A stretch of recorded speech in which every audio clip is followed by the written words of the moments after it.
Et pour commencer, je vais vous expliquer ce que c'est que la géobiologie. La géobiologie, c'est l'étude de l'influence des lieux sur le vivant, que ce soit des êtres humains, des animaux ou des végétaux. L'idée, avec la géobiologie, c'est que, tout a une vibration, tout a un rayonnement et que nous sommes dans un océan d'informations avec un impact permanent de notre environnement sur notre système énergétique, mais aussi notre système physiologique. Pour vous expliquer en 2 mots, comment je suis arrivée à la géobiologie, ça va vous permettre de comprendre aussi, l'influence que les lieux peuvent avoir sur nous. Hem, dans mon enfance, on a beaucoup déménagé, donc j'ai souvent changé de lieu de vie. C'est peut-être ça qui a développé une certaine sensibilité aux maisons, aux lieux, je ne sais pas.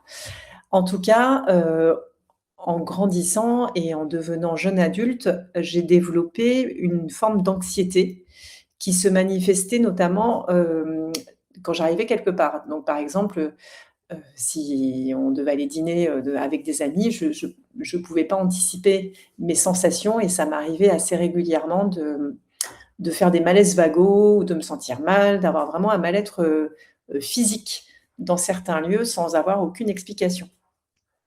Et donc, ça m'a amenée à consulter des psychologues, ça m'a amenée à prendre pas mal d'anxiolytiques, jusqu'au jour où de fil en aiguille, comme ce mal-être ne disparaissait pas, je pensais vraiment moi que j'avais un truc, qui était cassé à l'intérieur. Je m'étais dit à force que je devais pas fonctionner comme il faut et que j'étais pas adaptée au monde tel qu'il était. Et il me manquait un énorme pan de la réalité telle que je la connais aujourd'hui et c'est pour ça que j'ai autant à cœur de partager tout ça parce que, heu, j'ai cru tellement longtemps que c'était moi qui avais un problème et ça a été un tel soulagement de comprendre qu'en fait, j'avais pas de problème, c'est juste que j'avais une forme de sensibilité qui faisait que je captais des choses, que d'autres ne captent pas. Que du coup, voilà, c'est pour ça que j'ai vraiment à cœur de vous partager tout ça parce que ce que je vis, je sais que vous êtes de plus en plus nombreux à le vivre aussi parce que, il y a cette évolution de conscience collective et chacun d'entre nous va avoir une sensibilité qui va s'accentuer d'une façon ou d'une autre. Donc, ce qui était peut-être réservé à certains il y a plusieurs années, aujourd'hui, ça concerne tout le monde. Voilà. Donc, cette sensibilité au lieu, vous l'avez forcément vous aussi et tout ce que je vous partage, c'est aussi pour que vous gagniez en autonomie et que vous puissiez, comprendre, vos sensations, vos réactions et que vous puissiez vraiment gagner en mieux-être et en rayonnement parce que c'est hyper important en ce moment de rayonner, du plus qu'on peut.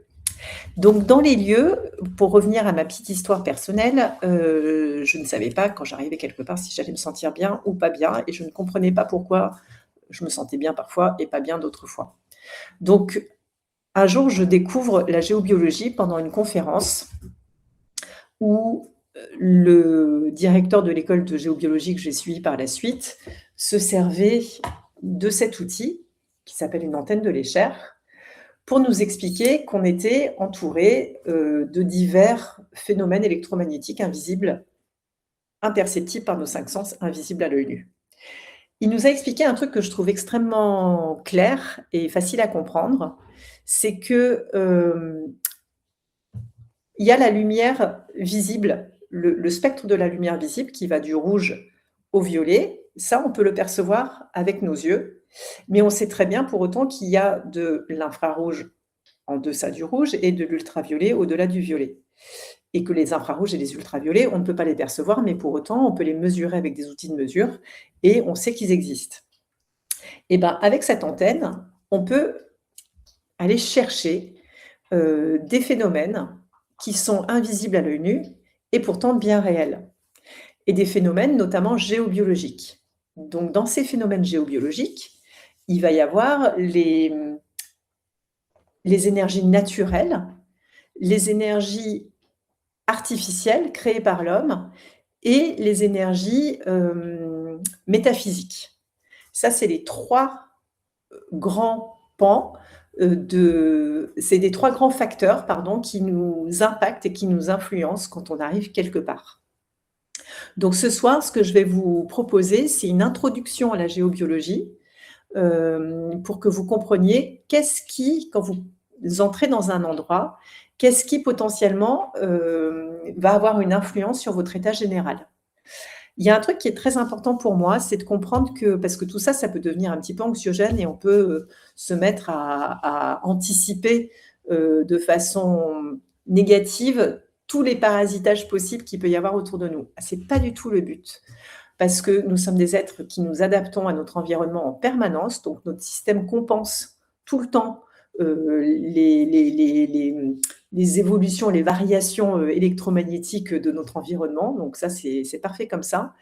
Ça devient important de se poser la question de l'énergie du lieu dans lequel on se trouve quand on commence à avoir des problèmes, quoi. Soit des problèmes de sommeil, soit des problèmes de fertilité, soit des problèmes de cauchemars, de mal-être, de lourdeur. Mais si tout va bien chez vous, ne vous prenez pas la tête, cherchez pas à couper les cheveux en 12. Si tout va bien, tout va bien. Pas besoin d'aller, trifouiller là-dedans. La géobiologie, ça devient utile quand il y a un problème. Ça peut être aussi des fuites, à répétition. Ça peut être une maison, qui ne se vend pas ou un appartement qui ne se vend pas alors qu'il est au prix du marché et qu'il y a pas de problème apparent. Voilà, c'est vraiment quand ça coince, quand ça coince et quand on ne comprend pas pourquoi ça coince, là, la géobiologie peut devenir un relais intéressant. Mais si tout va bien, pas besoin. Ceci étant dit, revenons donc, aux bases de la géobiologie et à cette compréhension de ces phénomènes, de ces familles de phénomènes qui vont impacter un lieu et les habitants du lieu. Donc le premier phénomène, c'est les phénomènes naturels. Tout ce qui va être, tout ce qui va venir de la Terre et aussi du cosmos et qui peut avoir un impact sur les lieux de vie. Ça va être en premier, la qualité des sols sur lesquels sont construits la maison ou l'appartement dans lequel vous vivez. Et il y a par exemple les failles souterraines et les veines d'eau souterraines. Même si vous habitez au dernier étage d'un immeuble de 50 étages à New York, si vous dormez sur une faille souterraine, ça va avoir un impact. Pourquoi? Parce que, je vais faire un petit dessin. Nous avons, on va faire un petit dessin comme ça. Tac. Faire une espèce de camembert. Ici, on a une faille et ici, voilà, un petit dessin très sommaire. Ici, c'est la faille géologique, donc c'est vraiment un trou dans la terre. Et ça, c'est le manteau terrestre dans lequel il y a la fusion nucléaire naturelle de la Terre. Ici, cette faille, et là, c'est la maison. Voilà. Et ici, sur cette maison, il y a quelqu'un qui dort. Tac. Voilà, vraiment un magnifique petit dessin. Donc, cette fusion nucléaire, ça dégage du rayon gamma. Le rayon gamma, il traverse tout. La seule chose qui peut arrêter un rayonnement gamma, c'est 20 cm de plomb. Donc, autant vous dire qu'il part de la fusion nucléaire qui est dans le manteau de la Terre et il va jusque dans l'espace. Donc, si vous dormez sur une faille tellurique toutes les nuits, au bout d'un certain temps, il paraît minimum 6 semaines consécutives pour que ça commence à vous impacter. Et puis, ça ne va pas impacter les uns les autres de la même façon. Ça dépend aussi de la sensibilité de chacun et de la résistance de chacun à ce genre de phénomène. Mais au bout d'un moment, ça va oxyder les cellules. Ça va abîmer toutes les cellules du corps. Je donne un exemple qui va parler à Hélène qui est avec nous ce soir. Si vous avez un couple qui dort sur un lit et qu'ils dorment, la faille, elle est au niveau du système de l'utérus de la femme, du système de reproduction. Ce couple peut avoir des problèmes de fertilité. Il suffit de déplacer le lit, de le sortir de cette zone agressive pour que les choses se remettent en place naturellement. Il peut y avoir aussi, parce que ce rayonnement gamma, en fait, il arrache les électrons sur les molécules et ça vient abîmer les cellules. S'il y a un croisement de failles, alors ça, c'est encore, plus agressif parce que là, je vous parle d'une seule faille, mais parfois, ça arrive, des maisons sont construites sur des croisements de failles et ça arrive que des gens dorment sur ces croisements de failles. Là, ça peut vraiment causer des problèmes de santé sur du moyen ou long terme, jamais sur du court terme. Je dis souvent en rigolant, comme j'ai des parents qui ont beaucoup déménagé, eux, tous les 2 ans quasiment, ils ont changé de lieu de vie. Donc là, c'est vraiment l'exception qui dit que les lieux n'auront jamais d'impact sur eux parce qu'ils restent jamais assez longtemps pour que ce soit le cas. En revanche, mes ex-beaux-parents ont vécu 35 ans dans le même endroit, dormi 35 ans tous les jours au même endroit et il y avait des croisements de phénomènes naturels comme ça qui ont créé alors s'ils m'écoutent, je ne pense pas qu'ils seraient d'accord, mais c'est pas grave. En tout cas, pour l'un d'entre eux, il y a eu des tumeurs au cerveau, à répétition qui étaient bénignes, mais qu'il a fallu opérer et avec l'antenne de l'Escher, moi, à l'époque, j'avais détecté dans leur chambre un croisement qui s'appelle un point étoile, qui est un croisement assez agressif qui va provoquer la multiplication des cellules. Donc typiquement, la création de kystes, de tumeurs, de calcifications osseuses ou autres. Donc avec la géobiologie, on peut vraiment, changer les lits de place pour mettre le dormeur en zone neutre et le sortir de tous ces rayonnements qui sont agressifs sur du long terme. Donc il y a les failles telluriques, il y a aussi les vannes d'eau souterraines qui vont impacter, si vous dormez sur une vanne d'eau souterraine, il va y avoir en fait, ce qui se passe, c'est que l'eau, traverse comme ça, donc déjà l'eau, elle charrie beaucoup d'informations. Si c'est une eau qui est polluée, la vibration de ces pollutions, que ce soit des produits chimiques, que ce soit de la radioactivité, que ce soit j'en sais rien, la vibration va être négative et donc il va y avoir l'impact de toutes ces informations qui sont pas bonnes et même si c'est une eau pure et qui n'a pas de mauvaises informations de traitement chimique ou autre, le frottement de l'eau contre la paroi va créer une variation du champ électromagnétique à la surface qui va venir fatiguer le système du dormeur qui, au lieu de se réparer la nuit, de se ressourcer, va lutter contre cette information et du coup, le dormeur va se réveiller fatigué. On peut être, si vous vous réveillez le matin et que vous êtes vaseux, sans raison apparente, ça, c'est typiquement le signe d'une veine d'eau souterraine. Pour revenir à la faille tellurique, elle est plus pernicieuse parce que la faille tellurique, on ne sent rien. Ça va vraiment être, des problèmes de santé, de stérilité ou des choses comme ça qui peuvent alerter le dormeur, mais il n'y aura pas d'autres, sensations bizarres. Alors que quand on dort sur une veine d'eau, on a vraiment une sensation d'être vaseux. Ça donne un bon indice. Il y a d'autres rayonnements naturels qui nous impactent, pendant qu'on dort. Il y en a un qui s'appelle le rayon Curie, qui est un rayon de nature magnétique qui est généré par la Terre, hein, c'est complètement naturel, il y en a partout et lui, ce qu'il va provoquer, ça va être des crampes. Donc si vous avez des crampes la nuit, vous dormez potentiellement sur un rayon Curie. C'est quelque chose, le rayonnement Curie, qui est facile à déplacer. Contrairement aux veines d'eau souterraines et aux failles telluriques qui, alors il y a 2 écoles en géobiologie. Il y a ceux qui disent qu'on peut tout corriger. Moi, j'ai du mal, j'avoue, à imaginer qu'on puisse corriger quelque chose qui est inscrit dans le sol. Donc pour moi, les veines d'eau souterraines et les failles telluriques, la seule solution, c'est de bouger le lit, de sortir le dormeur de cette zone-là, parce qu'on ne peut pas les bouger. En revanche, tout ce qui va être rayonnement magnétique ou électrique, dont par exemple le rayon Curie, ça se déplace avec des dispositifs de correction géobio. On peut le corriger sans avoir à bouger le dormeur. Parce qu'il est vrai que ça, c'est une vraie contrainte, notamment dans les grandes villes. Ça m'est déjà arrivé de faire des expertises géobio et de me retrouver face à des gros défis parce qu'il n'y a pas beaucoup de place et quand le lit du dormeur est positionné sur une faille et qu'il n'y a pas d'autre endroit où le mettre, et ben, c'est pas simple, c'est pas simple. Donc faille tellurique, veine d'eau souterraine, rayonnement de nature électrique ou magnétique. Je vous ai parlé du rayonnement Curie qui est de nature magnétique, donc qui provoque des crampes. Un rayonnement de nature électrique qui est très commun, qu'on retrouve partout aussi, c'est le rayon Hartmann. Hartmann, ça s'écrit Hartmann. Ils portent le nom, ces réseaux, des gens qui les ont découverts, qui les ont détectés. Donc le rayon Hartmann, lui, c'est un rayon nature électrique. Il y en a à peu près partout, c'est tous les 2,50 m, donc on en a dans toutes les pièces de la maison où on vit. Tout seul, il n'est pas très gênant, mais s'il se rajoute à d'autres phénomènes, il peut devenir un petit peu agressif et un rayon Hartmann, il va provoquer de l'agitation, des difficultés d'endormissement si c'est sur, le lit, des picotements, et vraiment une sensation d'être un petit peu en hyper comme ça. Donc ça, c'est quelque chose aussi qui se déplace très facilement.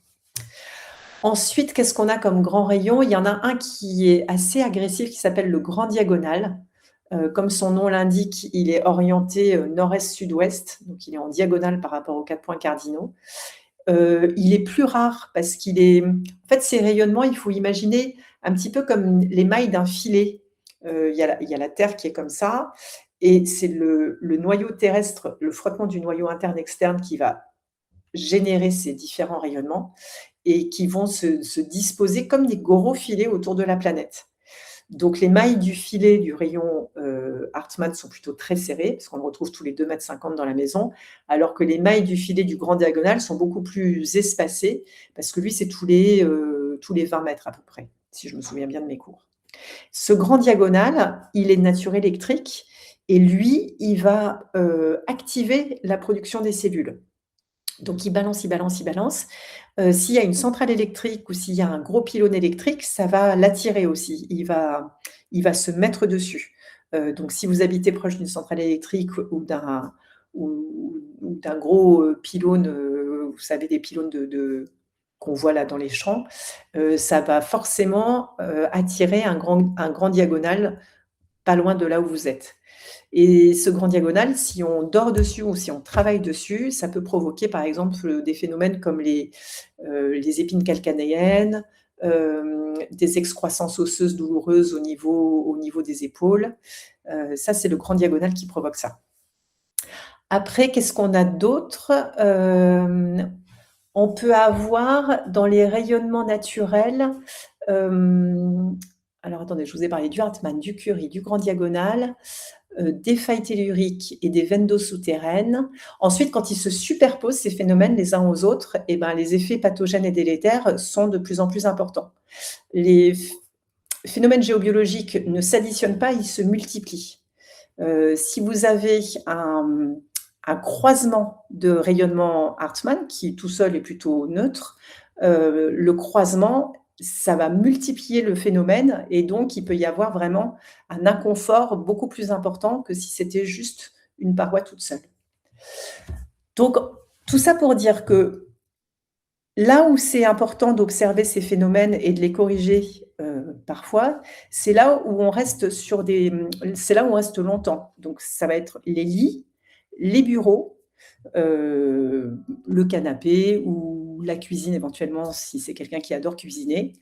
Mais s'il y a des veines d'eau souterraines ou des failles telluriques sur des zones de passage, des couloirs ou des pièces où on n'a pas besoin de rester très longtemps, ça n'a aucune importance, il ne faut pas s'en inquiéter. Donc voilà en gros pour la première famille de phénomènes en géobio qui impactent les habitants, la famille des phénomènes naturels. Ensuite, je vais vous parler des phénomènes artificiels. Là, c'est tout ce qui a été inventé par l'homme. Donc, on a les rayonnements électromagnétiques qui viennent de nos appareils électroménagers dans la maison, qui vont avoir un impact sur la santé et sur le bien-être des habitants. Il y a évidemment tout ce qui va être installation électrique autour de chez soi. Donc, si on a une maison qui a été construite sous une énorme antenne, ça va avoir un impact sur les habitants. Qu'est-ce qu'on a d'autre? La 4G, la 5G, évidemment, ça nous bombarde d'ondes et ça a un impact sur les êtres vivants. Donc, je vais vous détailler un petit peu les différents impacts de ces phénomènes électromagnétiques artificiels. Pour le coup, les gens qui habitent en ville sont nettement défavorisés par rapport à ceux qui habitent à la campagne. Mais il y a quand même des phénomènes en campagne qui vont être assez agressifs. Et ça, notamment, on le voit les commentaires de ceux qui sont là, merci beaucoup. Je me souviens d'un géobiologue qui s'occupait d'exploitation agricole, qui avait été appelé par des agriculteurs dont les vaches produisaient moins de lait. Et effectivement, il y avait eu des enterrements d'installations électriques qui étaient aériennes, qui avaient été enterrées en sous-sol et donc qui avaient été déplacées et ça passait, sous l'étable ou l'endroit où les vaches étaient traites et donc ça baissait nettement la production de lait. Alors évidemment, c'est un peu compliqué de refaire le système, mais en tout cas, l'agriculteur avait compris pourquoi ces vaches donnaient moins de lait et je ne sais plus exactement comment ils ont fait pour corriger ça, mais ils ont pu, trouver des solutions. Donc en grande ville, là où on va être, très impacté par ces installations-là, c'est tout ce qui est sans fil. En gros, pour comprendre, pour faire simple, moins il y a de fils, plus c'est délétère. Donc tout ce qui va être oreillette sans fil, le Wi-Fi, tous ces trucs, parce que de plus en plus, on nous propose du sans fil, les ordinateurs portables et tout ça, ça a des rayonnements assez forts. Tous ces rayonnements-là, ce sont des rayonnements en hyperfréquence. Pourquoi ça nous impacte? Pourquoi ça nous fait pas du bien? Parce que nous sommes composés d'eau en majorité. Je crois que c'est en moyenne 70 de molécules d'eau pour un être humain. Et nos molécules d'eau sont polarisées. Elles ont un côté plus, un côté moins, comme une pile. Quand on est exposé à un rayonnement en hyperfréquence, comme une borne Wi-Fi ou une antenne relais qui émet de la 5G, euh, le spectre électrique de l'hyperfréquence, ça va faire un truc comme ça, une variation. Si on regarde l'oscilloscope, ça va varier de la polarité négative, plus, moins, plus, moins, plus, moins, comme ça. Et du coup, nos molécules d'eau, quand elles sont exposées à ça, elles vont être complètement agitées. Par exemple, un micro-ondes, si on reste devant, et moi je l'ai fait, hein, quand je faisais chauffer l'eau des biberons de mes filles, je restais devant le micro-ondes comme ça pendant 1 minute. Et ben en fait, je m'exposais sans le savoir à ces hyperfréquences et du coup, toutes mes molécules d'eau s'agitaient comme ça dans mon corps. Comme le reste, si c'est de temps en temps, c'est pas très grave, mais si c'est tous les jours sur une exposition longue, ça finit par avoir des effets délétères. Là où on est extrêmement, fragile et vulnérable face à ces hyperfréquences et à ces ondes électromagnétiques artificielles, c'est au niveau, de la membrane qu'il y a au niveau du cerveau, qui protège notre encéphalogramme, pas notre encéphalogramme, notre cerveau. Et je ne sais plus comment elle s'appelle cette membrane, j'ai un trou, bref. Il y a eu une étude qui a été faite en Allemagne sur des habitants, qui habitaient dans une zone avec des gros pylônes électriques. Donc là, on n'était pas sur l'hyperfréquence, on était sur de la basse fréquence parce que c'était des gros, pylônes qui balançaient de la basse fréquence, du 50 Hertz et les gens, avaient des affections, notamment il y avait je voudrais pas vous dire des bêtises, mais il y avait vraiment au niveau des maladies dégénératives, voilà, tout ce qui est Alzheimer, tout ce qui est, perte cognitive était activé. En tout cas, ces gens-là, ils étaient plus sensibles à cause de ces rayonnements-là. C'est des références qu'on peut trouver assez facilement. Je vais essayer de les retrouver pour les mettre en lien dans le post que je vais partager après ce live. Mais il y a vraiment pas mal d'études qui ont été faites. Évidemment, c'est pas très populaire. On est vite traité de conspirationniste quand on commence à parler de ces sujets-là. Dans les faits, moi, à titre personnel, ce que je constate, c'est que quand je suis dans un environnement urbain avec, des box Wi-Fi tout autour de moi, des antennes relais, beaucoup d'appareils connectés et beaucoup de sans fil, je me sens, sous tension, mais vraiment premier degré. Alors que quand je suis dans un environnement naturel de campagne, mon corps est beaucoup plus tranquille et beaucoup plus apaisé et je vous invite à observer ça. Comment vous vous sentez? Et vraiment une observation, curieuse et ouverte. Comment je me sens en ville? Comment je me sens à la campagne? Est-ce que c'est pareil? Est-ce que c'est différent? Et là aussi, on n'est pas égaux. Il y a des gens qui vont être beaucoup plus sensibles que d'autres. D'ailleurs, on parle de plus en plus d'électro-hypersensibilité. Ça, c'est un vrai truc qui existe. Il y a de plus en plus de gens qui ne peuvent même plus toucher un ordinateur, qui ne peuvent même plus prendre un téléphone portable dans les mains parce que ça les brûle, parce que ça les chauffe, parce que ça leur fait des maux de tête, des migraines. Ça, c'est une réalité. D'ailleurs, à ce sujet, il y a de plus en plus de dispositifs de protection anti-ondes, qui se vendent sur le marché. C'est un nouveau marché qui est en pleine expansion. Il y a un site qui s'appelle géotellurique.fr qui est un site vraiment, voilà, de confiance, qui propose des protections anti-ondes diverses et variées. Donc si vous faites partie des électro-hypersensibles, il y a des solutions et c'est pas une fatalité.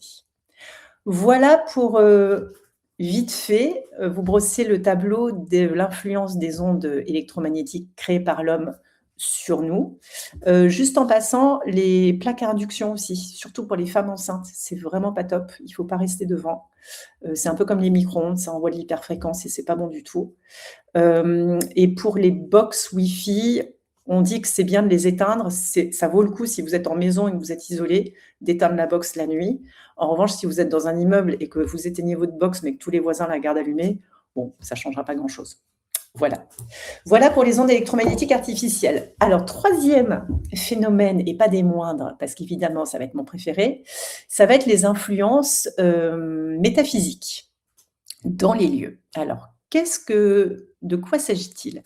Il s'agit des mémoires des murs, il s'agit des présences, il s'agit des mémoires qui sont aussi sur le terrain sur lequel a été construit l'immeuble dans lequel vous vous trouvez, ou la maison.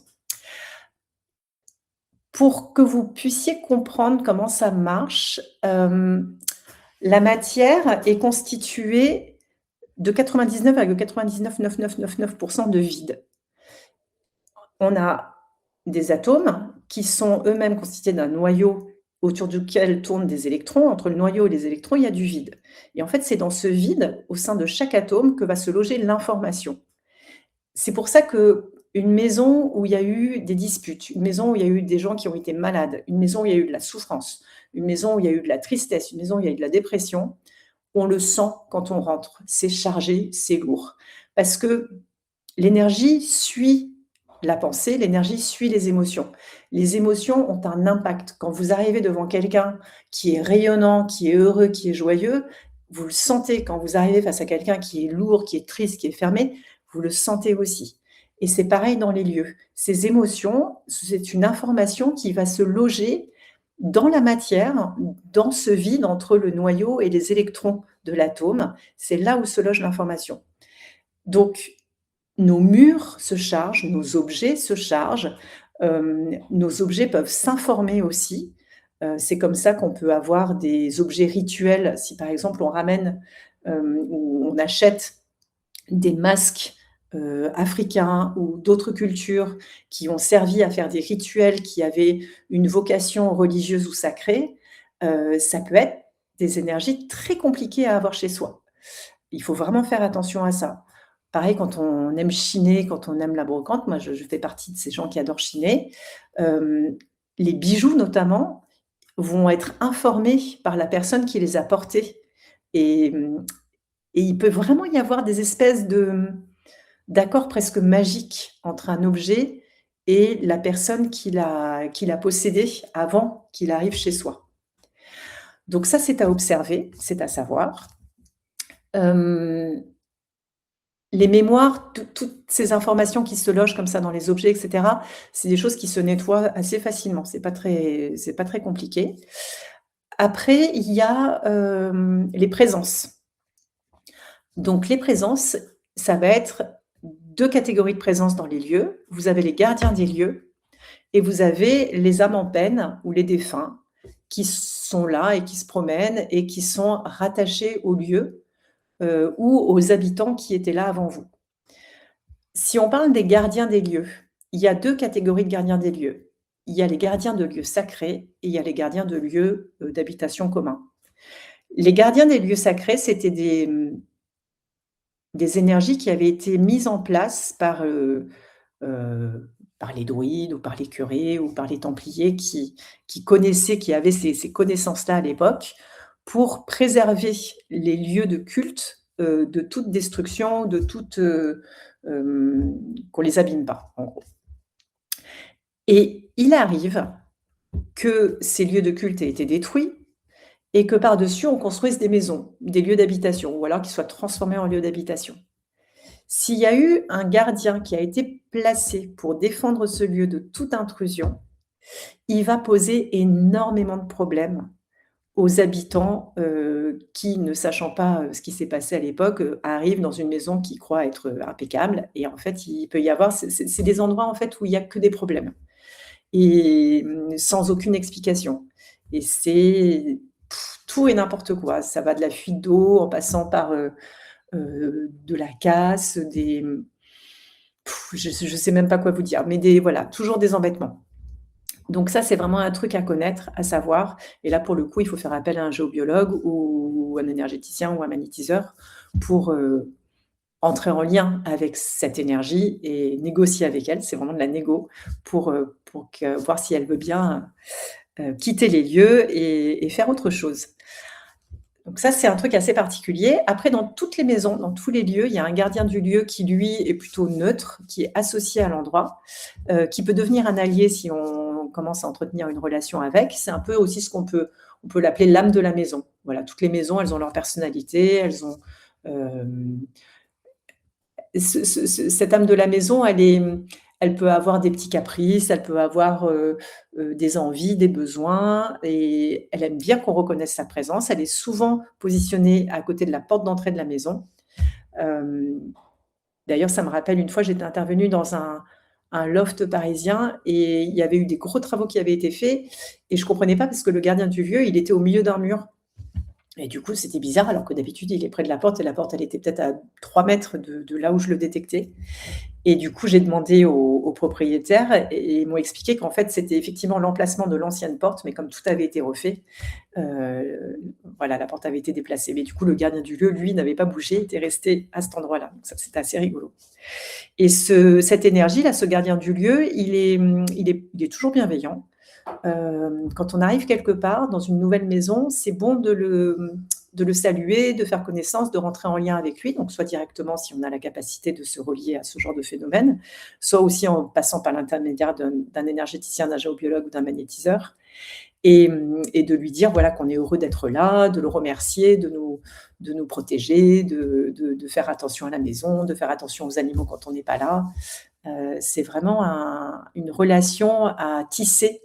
Hem Et en revanche, quand on quitte un endroit, c'est important de dire au revoir à cette présence, de la remercier et vraiment de lui demander, de couper les liens pour qu'elle nous laisse partir. Parce qu'il y a des maisons, il y a des gardiens des lieux qui vont pas vouloir, laisser partir les habitants parce qu'elles s'y sont attachées et ça va aussi, ralentir des ventes ou entraîner des difficultés si on veut quitter l'endroit.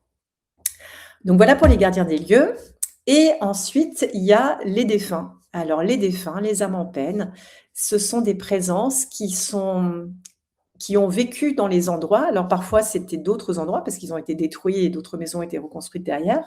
Parfois quand ce sont de vieilles maisons, c'est les mêmes endroits et là aussi j'ai une anecdote rigolote. Dans un appartement parisien où je faisais une étude de géobio, il y avait dans la salle de bain une dame qui était une défunte, qui était furax parce qu'elle n'avait pas compris qu'elle était décédée et elle ne comprenait pas ce que faisait cette personne chez elle. Donc ça, c'était assez rigolo parce qu'il fallait vraiment, avec beaucoup de douceur, lui faire comprendre qu'elle était plus de ce monde et qu'il s'agissait de passer à autre chose maintenant et que la personne, qu'elle accusait de prendre sa place était la nouvelle propriétaire. Donc voilà, il y a plein de petites anecdotes comme ça. J'en ai une autre aussi parce que les âmes en peine, en fonction de leur vibration et de ce qu'elles dégagent, elles peuvent provoquer divers, phénomènes, notamment les fuites et les fuites, c'est souvent en lien avec une âme triste. C'est vraiment littéralement la maison qui pleure, quoi et j'ai eu ça dans un appartement parisien, en plein travaux et il y avait rien à faire. Il y avait une fuite à un endroit bien précis et alors ils comprenaient pas d'où ça venait. Ils avaient fait des recherches, ils avaient fait venir plein de spécialistes, plein de plombiers. Personne ne comprenait d'où venait cette fuite et il y avait une âme en peine qui était très triste et donc cette âme en peine a été je l'ai contactée, j'ai fait le nécessaire pour qu'elle puisse, passer à autre chose et les propriétaires m'ont contactée peu de jours après en me disant: «Écoutez, c'est incroyable, on est à la réunion de chantier, la fuite s'est arrêtée, ils ne comprennent pas comment ni pourquoi. On va pas leur dire quand vous allez venir, mais en tout cas, c'est assez incroyable». Donc ça c'était un moment fort, dans mon expertise de géobiologue. Donc les âmes en peine, il faut pas en avoir peur. C'est pas des esprits frappeurs, ça c'est encore une autre catégorie. Les esprits frappeurs, dans mon expérience, ils sont Ils vont pas vraiment dans les maisons où il y a de la vie et tout ça. Ils vont plutôt dans des endroits qui sont inhabités, dans des ruines ou dans des trucs comme ça. C'est vraiment rare. Ça peut arriver, hein, mais c'est vraiment rare qu'ils soient dans les maisons. Ça, pour le coup, c'est des choses à traiter avec, faut faire vraiment venir des spécialistes. Même pour le coup, moi, je ne fais pas ça. Sinon, la plupart du temps, c'est juste des défunts qui ont pas compris qu'ils étaient plus là, qui sont dans des émotions de peur, de colère, de tristesse, et il suffit de rentrer en lien avec eux et pour leur faire comprendre qu'il faut passer à autre chose. Il peut y avoir aussi des défunts qui restent là parce qu'ils ont envie de rester là, ils sont absolument pas gênants et c'est OK, ils font partie de la famille, ils font partie de la maison. Donc ils ont leur libre arbitre et c'est pas parce qu'ils sont plus de corps qu'ils ont plus de libre arbitre. Donc voilà pour les défunts, les présences. Voilà pour cette courte introduction à la géobiologie ce soir. Donc je vous ai parlé de cet outil, de détection, mais ça peut aussi les phénomènes dont je vous parle peuvent se détecter avec différents outils. On peut se servir d'un pendule, on peut se servir, hop, de baguettes coudées, comme ça, qui s'appellent des Radmaster. Voilà, on peut se servir de plein de choses. Ce sont des outils de radiesthésie. Tout le monde peut le faire. Il suffit, c'est comme la guitare, hein, ça s'apprend, ça, avec de la pratique, avec de la motivation. Vraiment, n'importe qui peut détecter tous les phénomènes dont je vous ai parlé. La semaine prochaine, jeudi 18h30, je reviens ici, continuer à vous parler de la géobiologie, de notre rapport au lieu. Le jeudi suivant aussi, et le dernier jeudi du mois de mai, ce sera en cercle fermé. Et là, on va pratiquer, on va expérimenter ensemble en petits groupes. Et vous allez voir que vous pouvez faire aussi bien que moi. Voilà, sur ce, je vous laisse pour ce soir. Je vous souhaite une belle soirée, une belle journée si vous me regardez en replay. Et je vous dis à la semaine prochaine. Bye bye.